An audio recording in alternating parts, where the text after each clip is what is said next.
E aí, gente, nevando de novo. Incrível. Como já falei pra vocês antes nesse canal, tem ano que não neva aqui. Segunda, terceira vez já esse ano. E é neve de verdade. É neve fofo e seco. Isso que é neve de verdade. A neve que não dá pra fazer bola de neve. Olha o gatinho. Ó.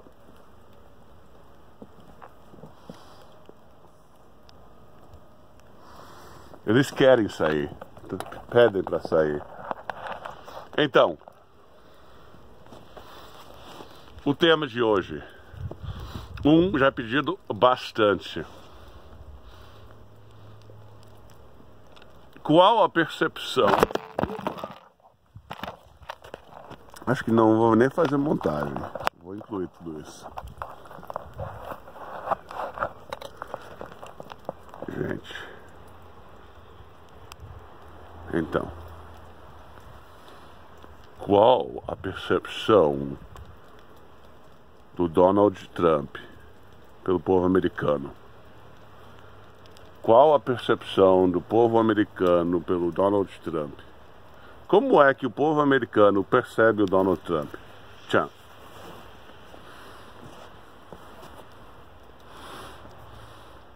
E eu, sendo um gênio e um intelectual da primeira ordem, com um vasto conhecimento sociológico, hoje vou iluminar para vocês esse tema.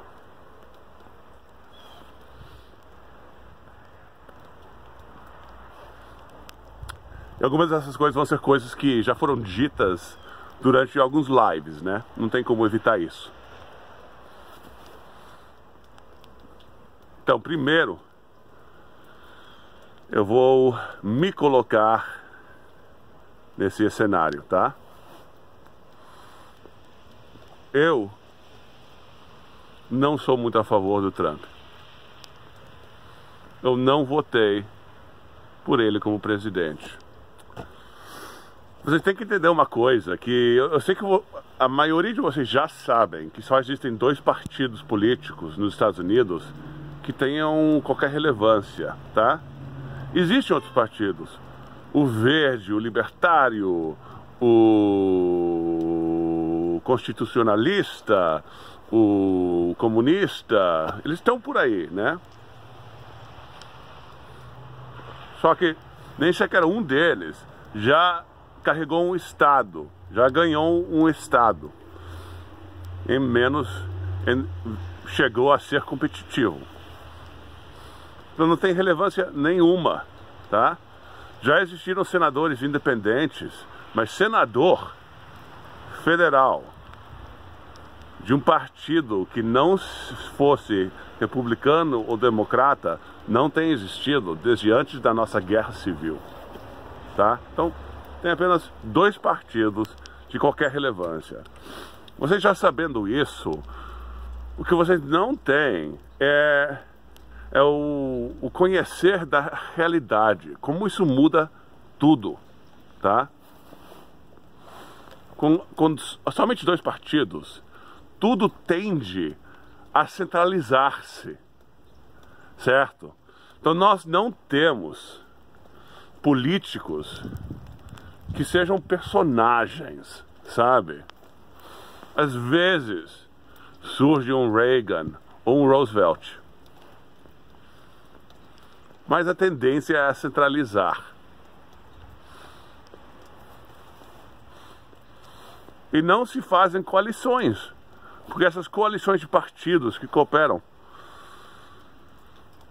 não são necessárias, né?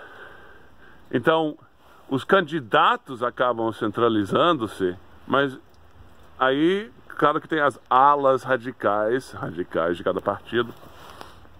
A tendência é centralizar, e a tendência ao largo dos anos é que a nossa máquina política está à deriva e o vento da cultura está empurrando ela um pouco um pouco para a esquerda, mas com certeza muita centralização do Estado. Tanto o conservador quanto o esquerdista, socialista, comunista, tá todo mundo dando mais poder ao Estado. Neste contexto,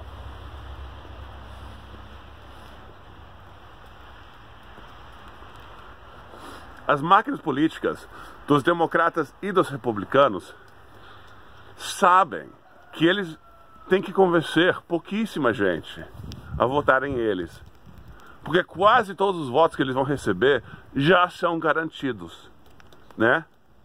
47% da população jamais votaria nos democratas e 47% da população jamais votaria nos republicanos. Aí tem aquela pequena faixa que eles competem para ganhar aquela pequena faixa.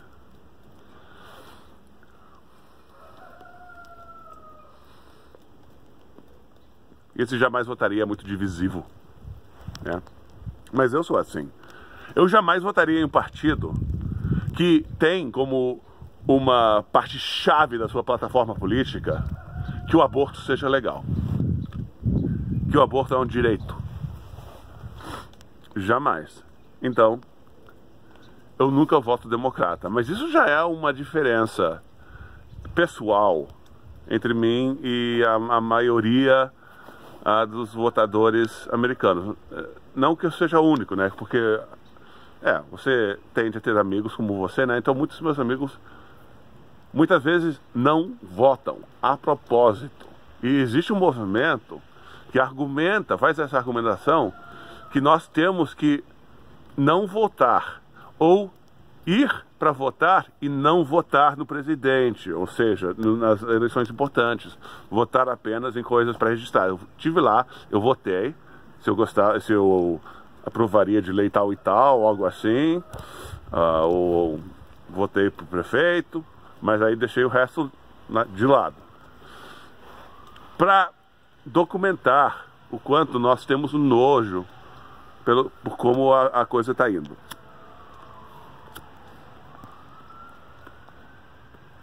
Muito contexto, mas isso vai ajudar. Então, parte do choque que o Trump trouxe para o nosso sistema político é que os republicanos, tanto quanto os democratas, já estavam acostumados a poder... esses são os nossos candidatos, são todos muito frouxinhos, mas não importa, que quem ganhar nessa eleição internal que temos pro partido, que vocês podem votar se vocês são registrados, vocês vão votar nele, não importa quem seja, porque vocês não vão votar na Clinton. Mas aí surgiu esse apelo que ele tem, esse apelo populista que ele tem, que principalmente, na minha opinião, foi nojo pelo Obamacare. E como o Obamacare acabou tirando dinheiro da classe trabalhadora, bolsa da classe trabalhadora americana. E foram esses os caras que votaram no Trump. Os caras de cidades do interior, né? Trabalhadores, mas que ganham pouco. Os caras que se sentem ameaçados por imigrantes vindo e ganhando outro trabalho, que talvez fosse trabalho para eles, ou para um primo deles, ou até ameaça de longe, né? Votando em um lugar onde não tem mexicano nenhum, mas ouviram dizer que os mexicanos estão vindo para tirar o trabalho deles. Tudo isso é complicado, eu sei. Mas para mim, a razão que eu não votei no Trump foi a questão da moral pessoal. Eu não acho que essas coisas são irrelevantes. O mundo riu dos Estados Unidos nos anos 90 porque o nosso Senado achou digno de impeachment o nosso presidente ter um caso sexual com alguém que trabalhasse por ele. Tá? O mundo riu, porque nós devemos ser mais sofisticados que isso. Mas não, eu acho que é melhor ser um americano indevidamente interessado na vida sexual do presidente. Porque não é sobre sexo, né? É sobre abuso de autoridade, de poder. É sobre o pensar sobre o poder, né? É sobre promessas, é sobre fidelidade. E eu já falei que muitas vezes eu não votava, né, a propósito, eu e muitos amigos meus. Nós nos cansamos de votar pelo menos dos males, tá? Nós nos cansamos de votar por uma opção melhor, a não pior. Não. Nós queremos uma opção boa. Então não votei no Trump. 11 minutos e meio entrando no vídeo para finalmente dizer que fiquei muito surpreendido. Eu estava em Porto Alegre durante a eleição. Ninguém achava que o Trump ia ganhar. Eu fiquei muito surpreendido comigo mesmo quando o Trump ganhou, e eu fiquei aliviadíssimo, tá? Eu não queria que a Clinton ganhasse, mas eu também não queria que o Trump ganhasse, intelectualmente, né? Mas a minha reação víscera, cara, alegria mesmo, alegria. E eu com consciência limpa, né? Porque não votei nele. Mas ó, ele representa o surgimento de muitas coisas más e boas na cultura americana, mas eu acho que principalmente boas. É que ele não deve representar elas, né? Mas tinha que ser um cara assim, né? Enfim. A questão da conexão que ele tem com a direita pelo mundo inteiro, pra mim, eu tô fazendo esse vídeo pra vocês, né? Eu sei com quem eu tô falando, mas pra mim é a menos... Essa conexão ao nacionalismo é o que me desanda, que me desaba. Mas é uma coisa meio artificial isso, né? Eu não tenho interesse nenhum em protecionismo.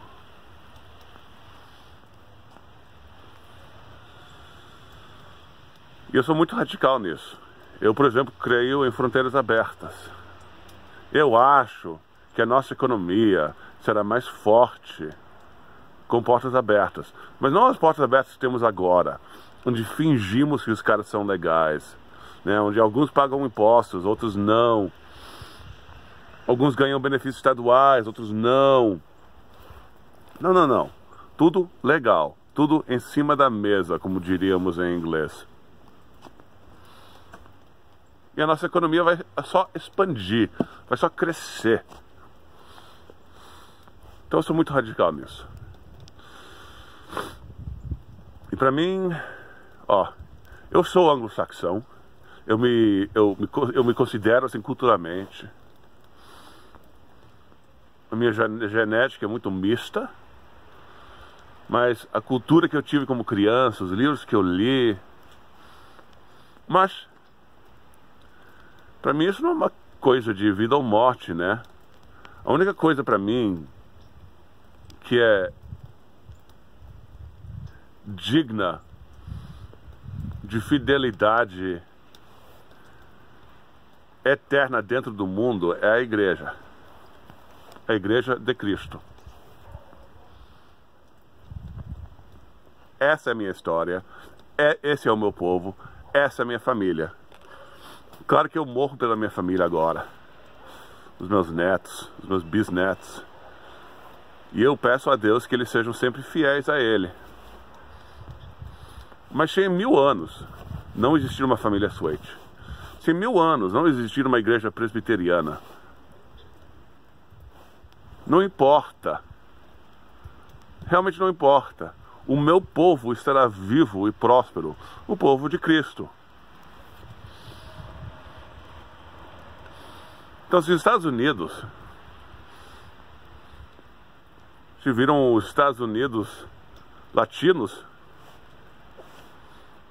para mim é uma continuação de uma história muito legal, de um país muito legal.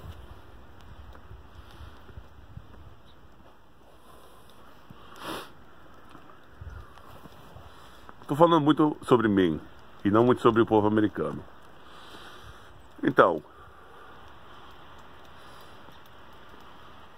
o que a imprensa americana queria convencer o povo americano era de que o mundo ia reagir de uma maneira tão negativa que a nossa economia ia ser impactada de uma maneira negativa quando Trump entrasse ao poder. E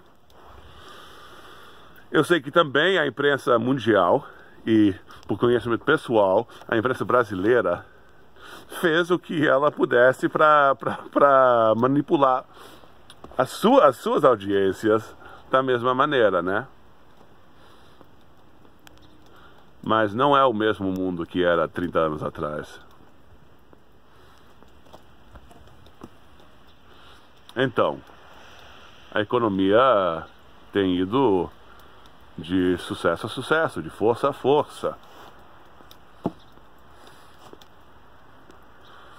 Os índices de emprego, os índices de desemprego vão baixando e baixando. O melhor que temos tido em anos. Inclusive em demografias que não têm tido uma influência, uma direção boa quanto a isso em muito tempo. Muitíssimo tempo. Vamos ver se a gente consegue ver esse cardinal aqui. Vamos ver se vira. Isso, não dá, ok. Ó. Estão vendo aquele pássaro vermelho aí? É um cardinal macho e a fêmea aí embaixo. A fêmea é a marronzinha. Vamos ver aqui. Aí. Que lindo. Vamos tentar aproximar-nos.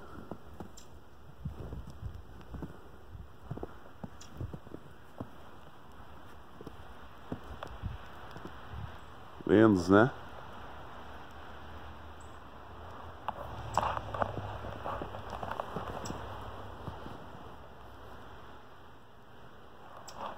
Muita beleza. Olha o vermelho no teto. Será que dá pra ver? Ah, ele foi. Tá, então. Vamos voltar ao tema. Então, a economia tá indo bem. O que é difícil é que a imprensa ela é mentirosa, né? E na mídia social você acaba vendo muita repetição das opiniões que você também tem, né? Que é uma das dificuldades, que acaba sendo uma câmera fechada. O que é um perigo. Mas seja incrível para dizer, eu acho que o povo americano está muito contente. O problema é que, especialmente nas cidades, os radicais podem criar uma bagunça e também vão ganhar muita atenção da imprensa. Oxe, imprensa, Ó, tá chegando a minha filha para brincar na neve. Então vou ter que tentar fechar esse assunto. A percepção do cara tá mudando.